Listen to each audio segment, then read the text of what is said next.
Hey, y'all. Hey, it's JJ Conway. I'm here for our Juneteenth Legacy Morning Tea Day 2, y'all. It's day 2. And we had a fantastic day 1. And today, the fire is just going to keep getting hotter as we keep talking about real issues affecting real people in this country who have had a hard time building wealth. You can succeed despite systemic racism. You can succeed despite the obstacles that are placed before you. And this conference is one of the things that will help you do just that. But before the main conference opens up at 10, we got a little bit of morning tea for you today, and we're going to start off.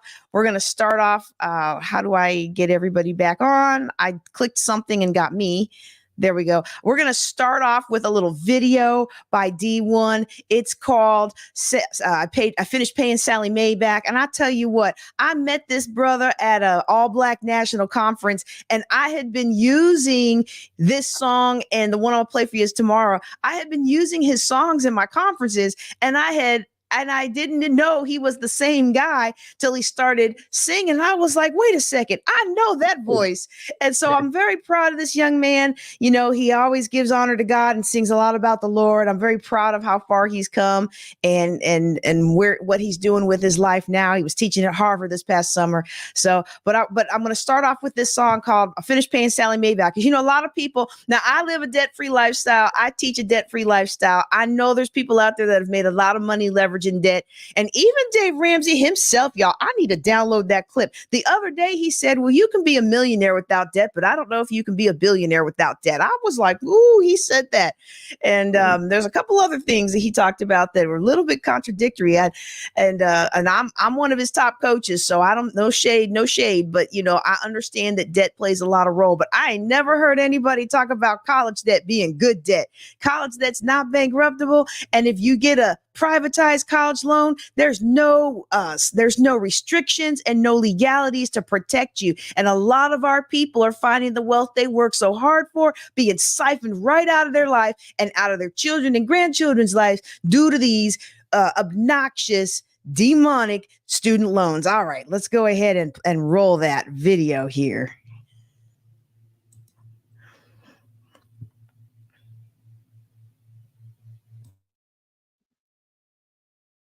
For those who are listening, it says after making the minimum payment on his loans each month, well, some months, y'all, D1 signed a record deal and decided to completely use a chunk of his money to completely pay off his student loans. Then he made this video. I need your FAFSA paperwork. I need your parents' tax information from 2015, 2014, 2013, a non-refundable check for $125.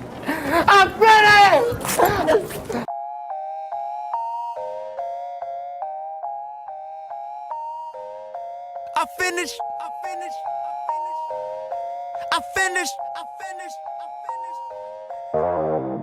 For those who doubted me, yeah, this is payback. And I've been on my grizzy, yeah, since way back. No sir, and I don't drive a Maybach. But guess what I did? I finished paying Sally Mae back. I finished paying Sally Mae back. I finished paying Sally Mae back.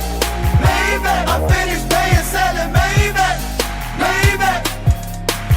Let me tell you what I've been through when it come to Sally. She called me at least twice a day, she want our money badly. Calling me from different numbers, ooh, she thinks she slick. But I got them all memorized, I hit ignore quick. Needed tuition, needed room and board. Had to pay for books, so I took out loans to feed the boy. Graduated, wasn't making quite enough to pay him back. Went in default, messed my credit up, check my Equifax. I ain't proud of that, I'm more proud of that. I ain't drowning that. I got 2 jobs, really got on my grind. No time to whine, I can't ride the pine. In the game right now, my time to shine. Started paying them loans back one at a time. Got them down, till I paid them all off. Peace sign. For those who doubted me, yeah, this is payback. And I've been on my grizzy, yeah, since way back. No sir, and I don't drive a Maybach. But guess what I did? I finished paying Sally Mae back. I finished paying Sally Mae back. I finished paying Sally Mae back. I finished paying Sally Mae back.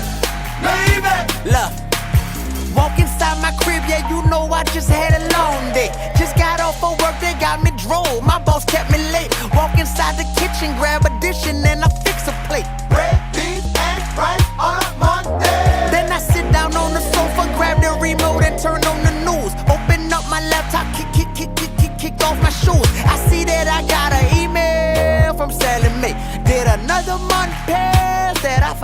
paid? Oh no, hope this email ain't wrong. It said congratulations on paying back your student loans. I took a screenshot, boy, I had to save that. Then I hit my homeboy like, I finished paying, selling Maybach, Maybach. I finished paying, selling Maybach, Maybach. I finished paying, selling Maybach, Maybach. I finished paying, selling Maybach, Maybach. look, is it $40,000, $50,000, $60,000, or maybe it's more? Is it $80,000, $90,000, $100,000? How much do you owe? Is it $40,000, $50,000, $60,000, or maybe it's more? Is it $80,000, $90,000, $100,000? How much do you owe? For those who doubted me, yeah, this is payback. And I've been on my grizzy, yeah, since way back. No sir, and I don't drive a Maybach. But guess what I did? I finished paying, selling Maybach, Maybach. I finished paying, selling Maybach, Maybach. I finished paying, selling Maybach, Maybach. I finished paying, selling Maybach, Maybach.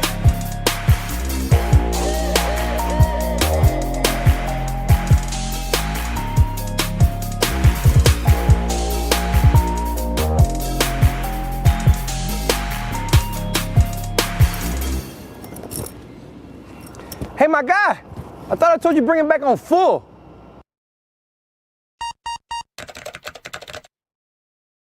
Oh, I love it. I love it. I love it. And those of you who know me, I'm not into secular music, but that one always gets me because so many people have trouble paying Sally Mae back. They have so many trouble. And Sally Mae's not even the worst because the government, I will say, for all the things I don't like about what's going on with the government, one thing I do like is they're helping out the people who are hardest hit with these college loans. But that's only for the federal subsidized student loans. So, all right, well, let's see if anybody got some discussion on that. You know, I had a client come to me a couple years ago.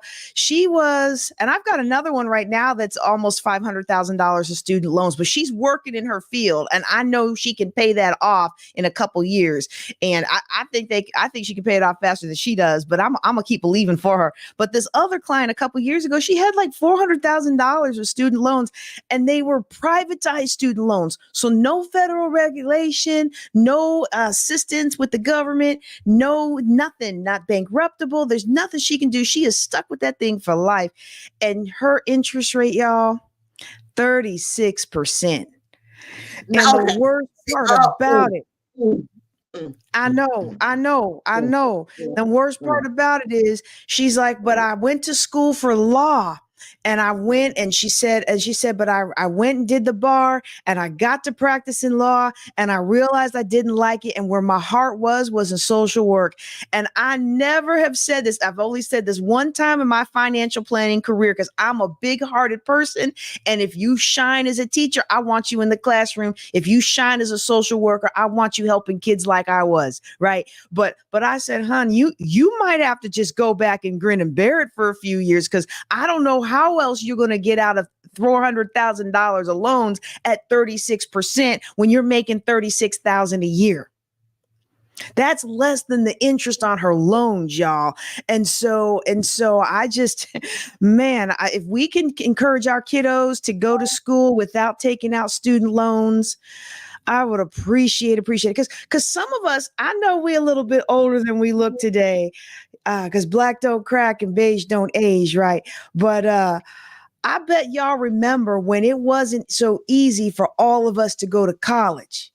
And then you remember when they changed things so that it made it easier for a lot of us to get to college. But it was almost like a give and take. We gave y'all the right to go to college, but we now have these new regulations that allow us to still siphon your wealth and practically make you corporate slaves, because now you got to pay us back. And while other people's children are buying houses and they're investing, a lot of our children spend the first 10 or so years paying back their student loans, taking on more debt because they can't afford the house and the car and the things. And it's a downhill tumble that leads to the Bureau of Labor Statistics says that Black people in this country, they're the only category whose wealth is declining from generation to generation. And I'm sure college loans, student loans are playing a huge role in that. All right, all right. So, hey, everybody, I should have done this before I got on my little mini rant, but I want to welcome some of our esteemed guests to our morning tea. We got Mama Soul Wisdom and Papa Soul Wisdom, Loretta and Perrin Wetzel in the house. We got Sheba Simpson Amsterdam, who is also holding the real New York. I graduated from fake New York, but she holding the real New York in the house. And we are so excited to have y'all on with us today for a little bit of morning tea. So let's kick it off. What do y'all think about these college loans and the impact on our kids? Well, let me say something. This is jacked up from the get-go, because we don't teach our children very early on about interest. We also don't teach our children very early on about compound interest. So from the very beginning, it's messed up. That's number one. Number two is people don't realize the real reason you go to college. And yes, we got some years on us, because I remember back in the day, Black folks used to join the military so they could go to college on the GI Bill. I know you know what I'm talking about. Some folk out here don't know that. But the key to go to college is you don't really go for the education. You go to build the relationships that are going to last you a lifetime. And those relationships are going to help you with the third thing, which is going into business for yourself. If you got 36% interest on a $30,000 a year job, what in the world are you thinking? You gotta build relationships. All business is built on relationships. And in fact, it is the only way to gain a competitive edge in life for yourself and your family. So you can go to just any old school if you want to. But I'm here to tell you, get the scholarships, do whatever it is that you have to do for somebody else to pay for your college tuition. Just like in real estate investing, you use OPM, other people's money. Find somebody a way. Grants, scholarships, keep your grades up, have someone else pay for that education. And then while you're there, make the best of it and build relationships, because you know what? Them folks of other persuasion, they build the relationships. So when they graduate out of 4 years, they already got a relationship at a company, a firm, or corporation, because they know somebody, because they built those relationships. So they have the ability to go straight out of 4 years and ease into a position and not having a lot of debt. We go to school, don't build relationships, take out a bunch of student loans, think we're going to pull ourselves up by our bootstraps, so we're going to do it all by ourselves. That ain't how it works. But, I'm going to turn it over to Perrin Wetzel, because, see, he's the numbers guy. That's the accountant. He'll break it down now. for you, numbers-wise. Break it down for us. Break it down. Can't hear you.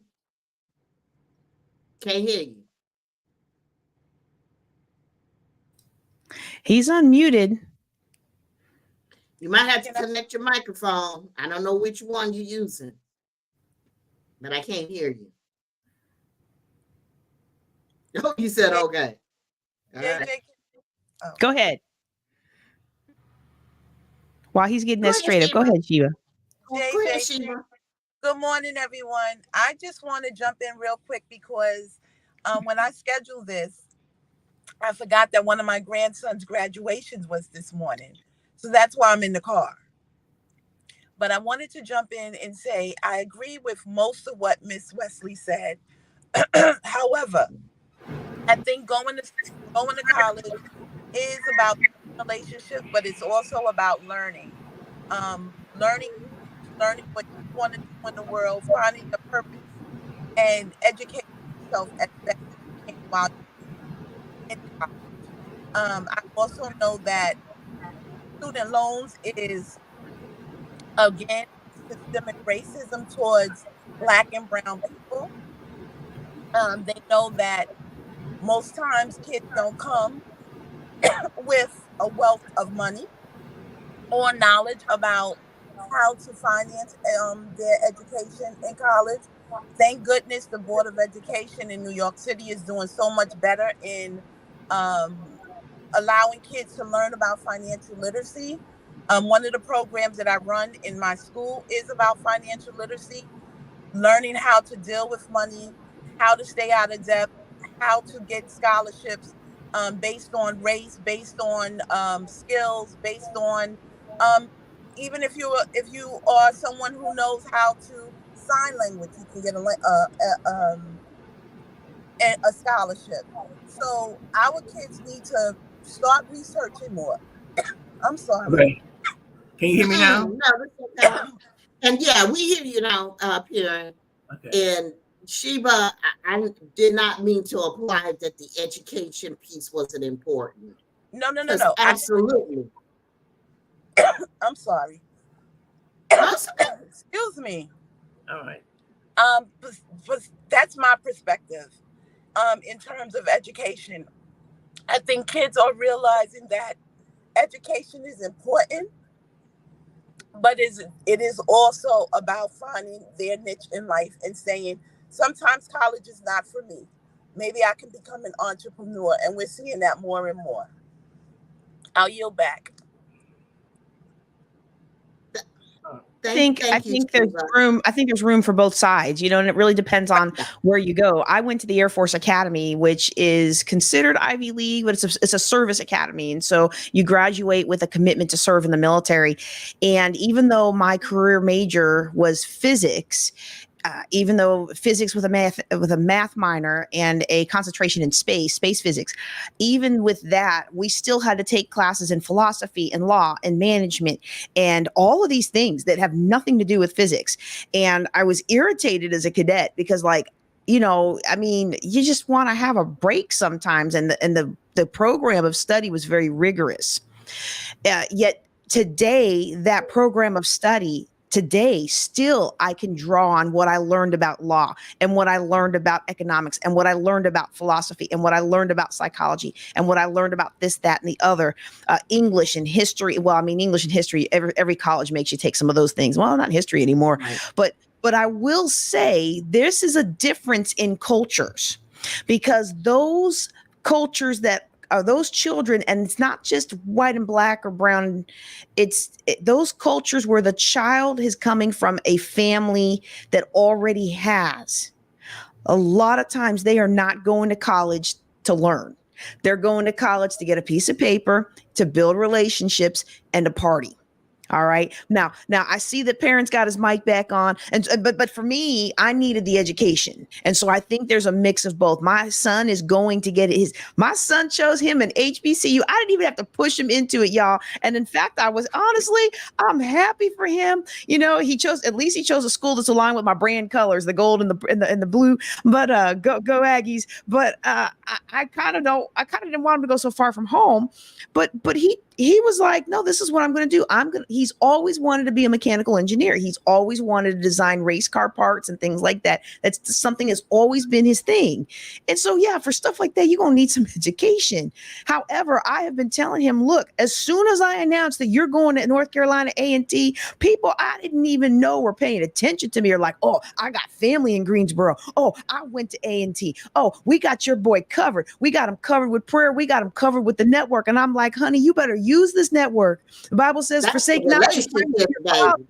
Don't you forsake these people that are wanting to pour into you and want to see you succeed. Because outside the Black community, don't nobody want to see you succeed unless it's succeeding but being their employee. All right. Let me roll it back a little bit and get on with let Perrin get his say in there. So one of the things that a lot of people have a tendency not to do is to plan for college, and the planning, from birth is where you can start. For instance, if you have a life insurance policy for your children at birth, okay, for $100,000, by the time they're 18, get ready to go to college, how much cash value does that policy have in it? And then that is something that they can use in order to go to college with.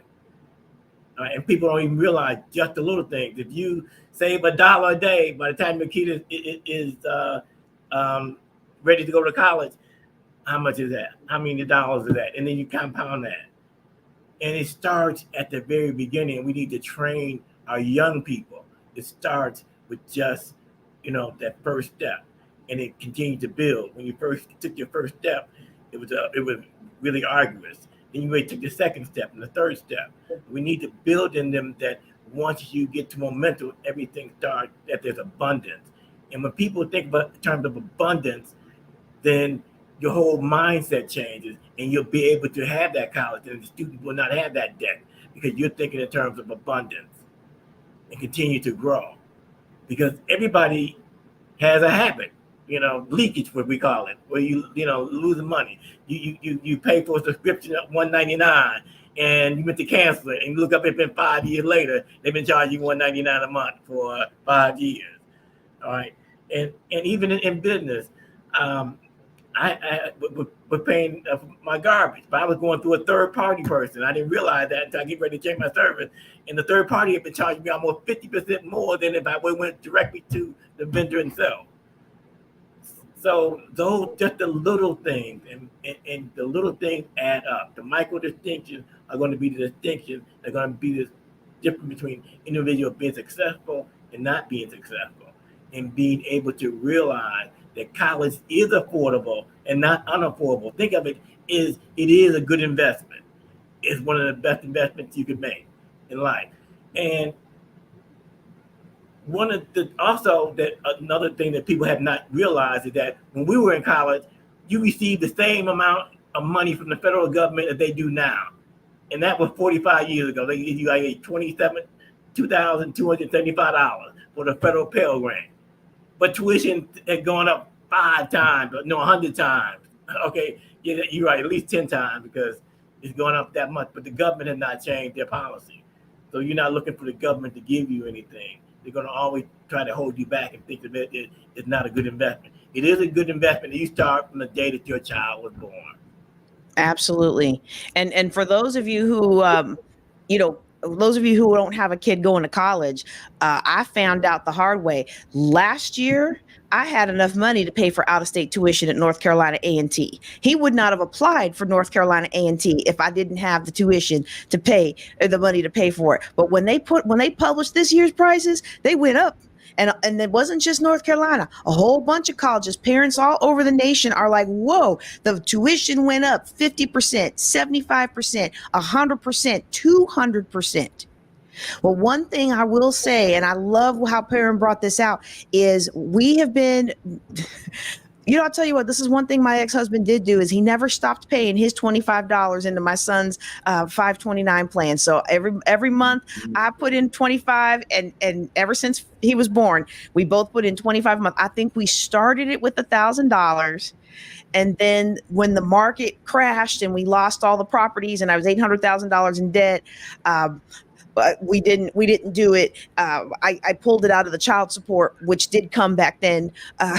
And so until I could get on my own feet. But that's one thing that we've done and just for $50 a month, I look in that account and there's enough to send my son to an in-state school. And so that's an easy change. Look, $50 a month, that's like 2 trips to McDonald's these days. That's like 2 pizzas, 2 good quality pizzas, not the 50-cent Tostinos that's going to make you cramp up tomorrow, right? Like this is too good, $50 a month. I actually did the economic calculations on if you drank a Starbucks every day. So this was like 10 years ago for my very first Building Wealth Together conference. I did the calculations. If you drank a Starbucks every day at whatever the price was back then, and you cut that back to like just one a week, you would have, and you invested all of that, you would have over $2 million. Now, am I saying don't ever go to Starbucks again? After I taught that class, everybody out there in Virginia, whenever they gave me gifts, they gave me Starbucks gift cards. I thought it was so hilarious. Like they were like, "Here, Starbucks lady, have a treat on us because we know you're not going to pay for it." And I will now because I travel a lot and I like to know what works with my system. And one thing about them $8 coffees and teas, man, they'll remake them for you if they don't do it right, and they won't quibble or quabble about it, and it'll work with my system. But seriously though, it's just little things. And there are little tweaks. And we think that,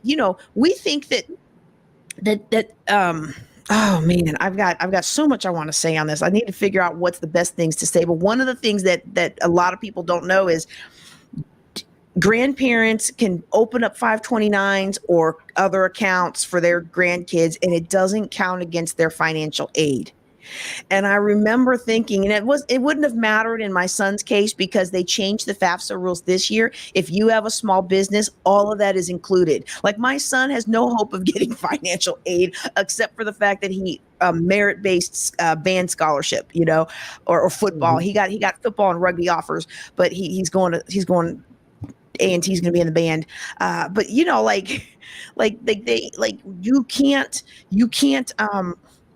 you can't overlook some of these things. But the reason a lot of us overlook some of these things is we don't know them. Like we don't know that if you have a self-directed Coverdale, that you can actually invest real estate in that thing, and you can take the $2,000 a year that legally you're allowed to invest in it, and you can transform that into $100,000 a year if you're investing in real estate in that account, tax-free.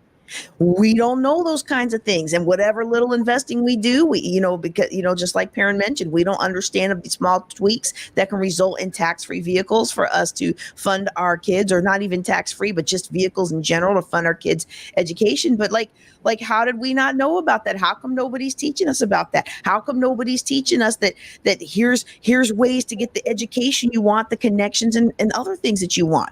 I had somebody come on my show one time years ago when we first got started, and they were like, well, actually, JJ, it's wrong for you to teach people to go to a community college first and work their way through college, because the only way you can go to Harvard on a scholarship is if it's need-based. And I was like, What? so you're telling me you want me to tell people be broke so they can their kids can get a free ride to Harvard, instead of investing so they can just let their kids go to wherever they want to go and do whatever they want to do. And if they don't go to college, send them to trade school and send them on a trip to South America for 6 months to get immersed in the culture. Why? We're so short-sighted on a lot of things, and I think college and education is one of them. Well, I think too, short-sighted, not just about college. I think from the beginning, as we were talking about, no one is sharing what to do with our young children. We're having gender reveal parties when we're pregnant and spending lots and lots of dollars, when that money could be going into cash accruing insurance policies.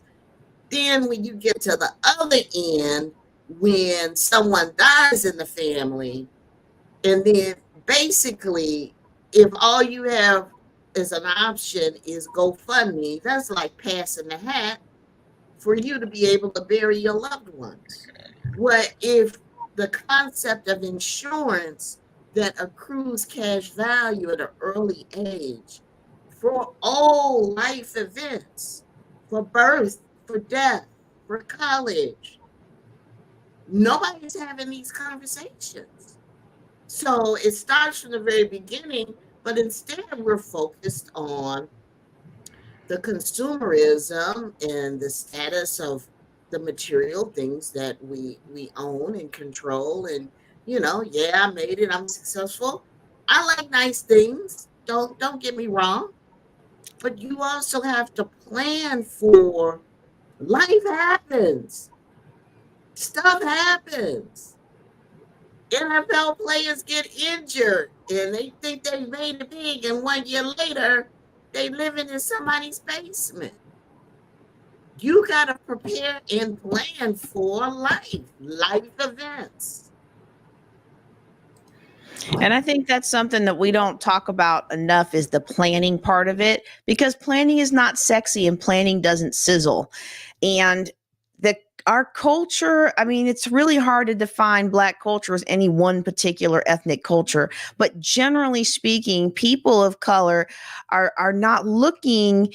And I'm going to tell you why I say this, because what I'm going to say is going to sound very offensive, is are not looking for that strategic planning on a cultural scale. They're not looking for that education of the business and the strategic and the finance on a global scale. And I'll tell you why I say that. We host this conference. This is the second year we've hosted it on Event Noir.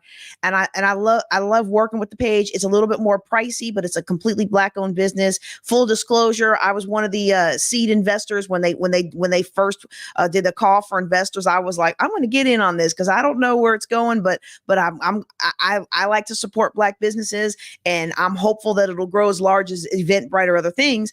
So no shade at all against the company. I absolutely enjoyed and am happy to pay a little extra because I'm supporting a quality Black owned business whose owners I've met in person. Right.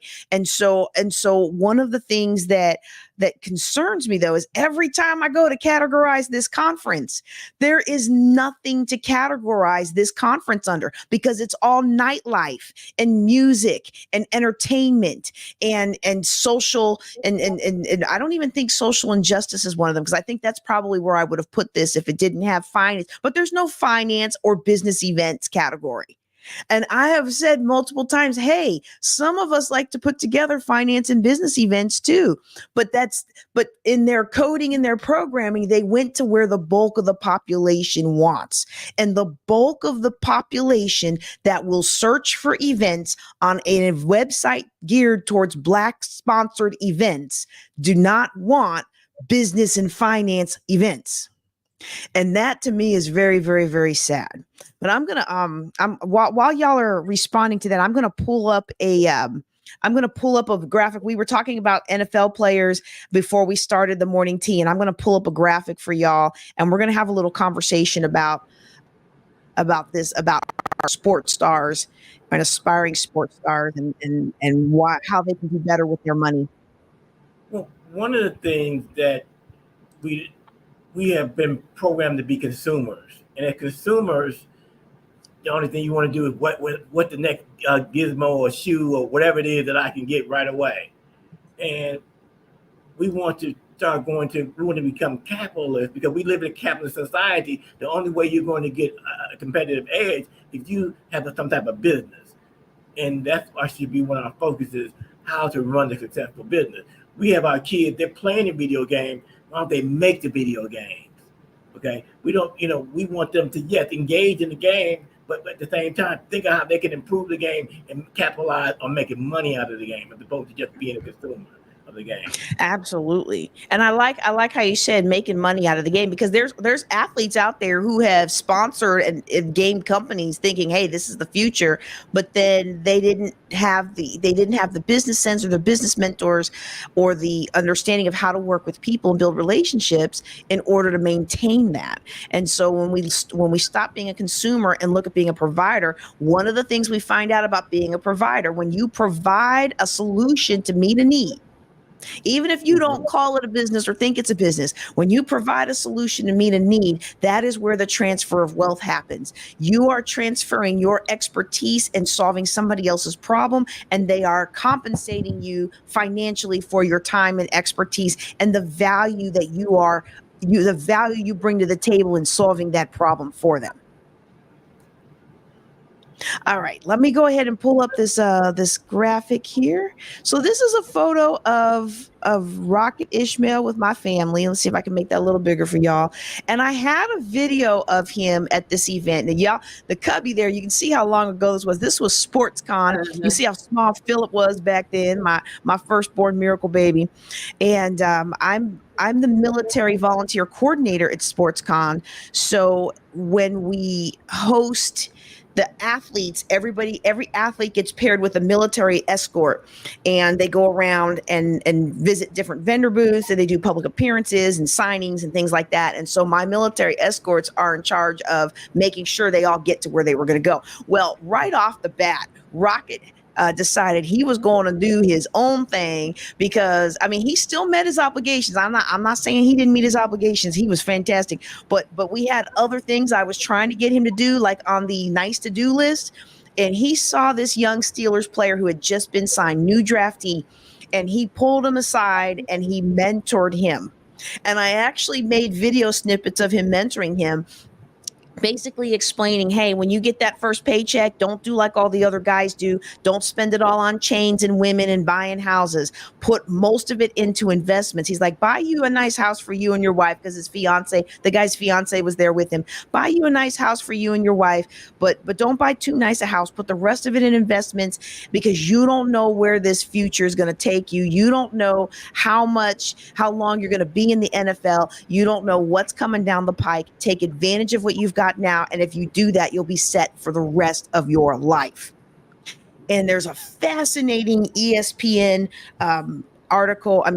video called Broke that has multiple sports players in there talking about what causes so many athletes to be broke. Not even just those who get injured and don't play anymore, but those who made big money and had a really good career and created foundations and did great things. Several years after they leave the league, they are broke. So let's talk a little bit about that. I would that every new player gets somebody like Rocket to come and mentor them. I mean, he heard we're on a beeline to this one booth that he's supposed to make an appearance at. He heard new draftee. His head swiveled around. He found out who they were talking about, and he made it a point to pour into that young man. And the the thing that really made it strike home with me is that young man was injured after his first year, and he doesn't play in the NFL anymore. And I don't know the personal details of his life, but if he did what Rocket Ishmael told him to do, then despite the fact that he doesn't play anymore, he would still be set for life. Comments? Okay. One of the things I noticed, I've dealt with athletes, I've had them as clients, and from the very beginning, when they become athletes, what happens is that their parents, their teachers, everybody spoils them. So they don't have to do anything in life but play the sport that they're gifted at. And consequently, when they get to that level, okay, even, I was in a Division III school, okay, and they were paying athletes in Division III school. So, they're in the Division III, they're taking care of athletes, what's going on in Division I. And then because they haven't developed any skill set, when you give them a bunch of money, they don't know what to do. So we need to start going all the way back to when they first start becoming gifted and start there with our children and teach them about financing. Because by the time they're 18, they develop their own mind, and it becomes much more difficult in order to be able to put in them, what they need to do. Because everybody was a teenager at one point in time, and nobody wanted to follow the rules, right? We wanted to do it our way or no way, right? So consequently, you're going to get those people, they're going to be like that. And then it becomes much more difficult. So, yes, I understand that, but we need to start at the beginning when they're first starting to become athletes, when they're, 8, 9, and 10 years old, and then and to teach them the value of how to money, regardless if they're going to be successful in a sport or not. We need to start with our young people, showing them how the value of money, because we have a tendency that we want to make sure our kids didn't suffer like we suffer. So we give them all these things. They don't earn anything, right? So there's a lot of dynamics that go on in raising children, okay? And we don't know what type of negative effect that, the thing that we think is going to be beneficial for them turns out to be a negative. Like, if you don't allow your children to have some type of pain, they can't enjoy the goodness. The pain and goodness, and the value, they go together. So you can't shield somebody, and when you shield people, it never works any of the time. It doesn't expose you. Well, and I also think that it's important that we, as leaders speaking out on this particular subject, that we reach poor people like Ishmael and other athletes that are either current professional athletes or recently retired, to have them to reach out to the new people. And it's not just about managing financially, it's also life skills as well.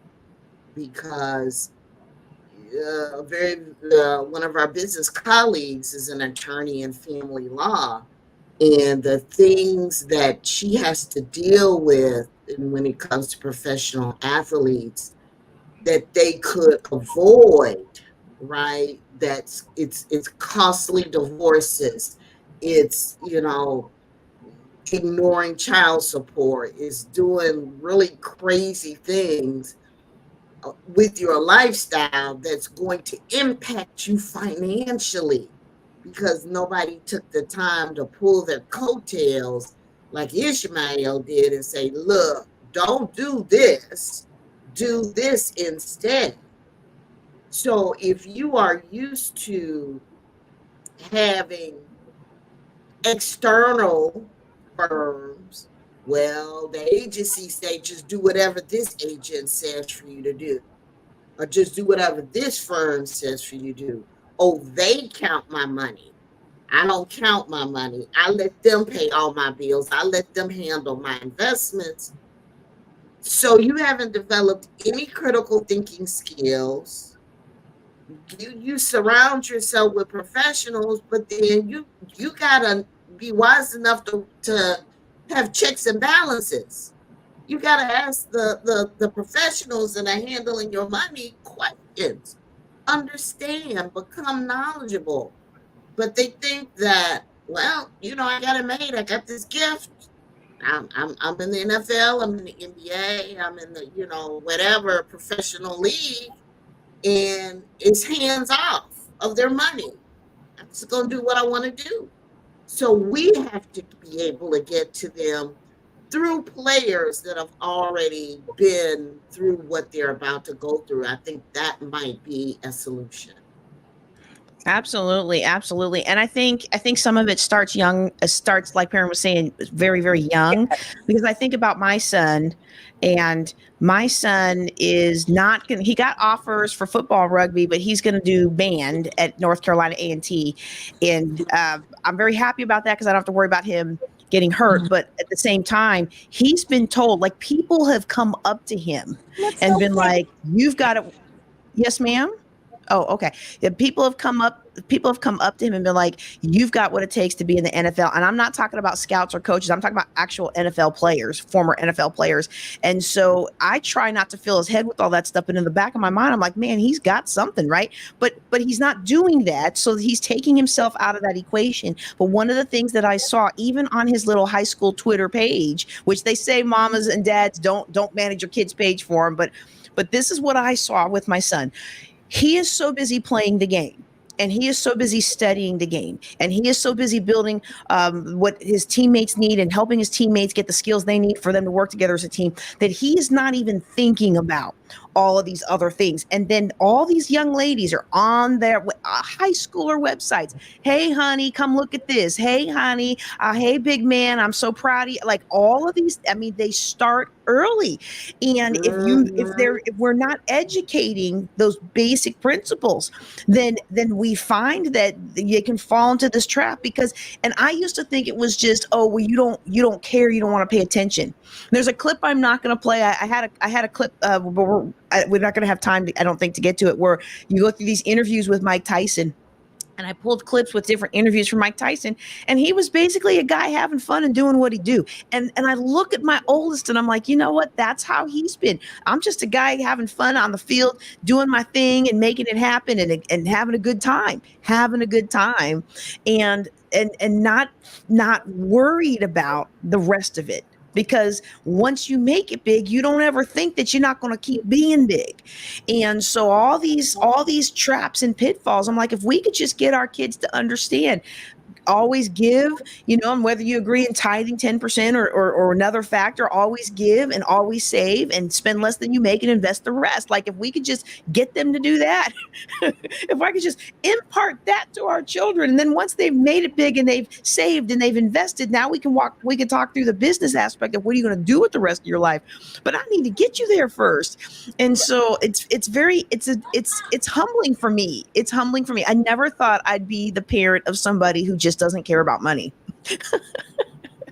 Can I interject? I just never thought that would, but it's just not. He's like, oh, that'll take care of itself. And a lot of just the athletes that I've talked to, just the pro athletes that I've talked to, one of the biggest problems that we're seeing is mama or uncle or so-and-so is managing their finances, managing their careers, and nobody knows what they're doing, but everybody knows how to put their hands in the pot and take something out of it. And Right. because the athlete is having fun doing what they do, they're not even paying attention to that. They're trusting the people around them, and they're trusting that that money will always come in. And so, does anyone else have a thought on that? Yes, I do. I I think do. she Yes, was, ma'am. yeah, I feel yeah. Yes, ma'am.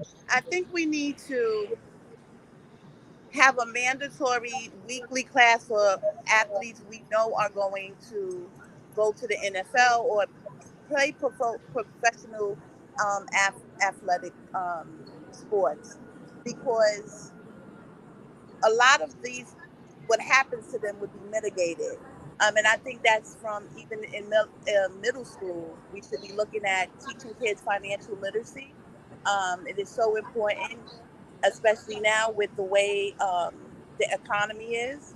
But I think it really should be a mandatory weekly class where young men and women are sat down and they are told of all of the things that they are um, up against and how to mitigate those things, including the inboxes, including the going against your parents' wishes and what's best for you. So I think a lot of that has to do with us preparing our young people at a young age. I love Absolutely. that. And I love them Yeah, balloons too. Congratulations on the graduation. Thank yeah. you so much. Thank you And so that much. And I have actually, another one. I have four grandsons that were born in the same year. So this is just one of one. The other three are triplets. Oh, wow. nice, nice. Thank you so much. And But I wanted to just put that in, and I wanted to say thank you for having me, JJ.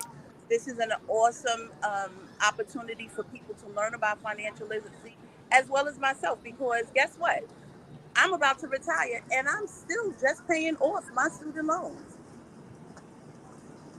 So yeah, it's a lot.